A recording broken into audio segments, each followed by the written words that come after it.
That's a great question. Kind of getting back to our mantra of making it sustainable as we are very responsible in our growth. We're already talking about what are we going to do in year two? How do we expand? If we expand, how quickly do we expand?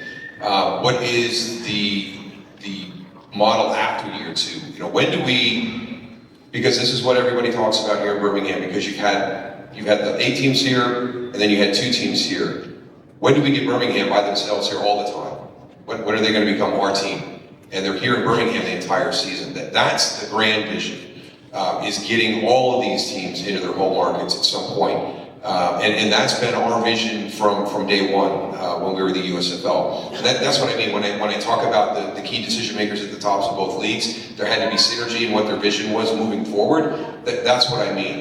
This will not always be a hubbed out franchise where the work week's in one place and we travel into home markets and play. But we've got to do it in a pace that ensures that we can do this in a way where we can continue to add teams. What's the top level? I think that's all going to be dependent on what the markets say. What is the interest from the outside? As we start to have the players and coaches trust us to come be a part of it because we have shown that we're successful. When do the home markets now start to raise their hand and say, "Hey, we'd love it. We'd love to have a franchise from the UFL in our area." So I think this is a kind of a wait and see approach, but we will be aggressive, in that posture.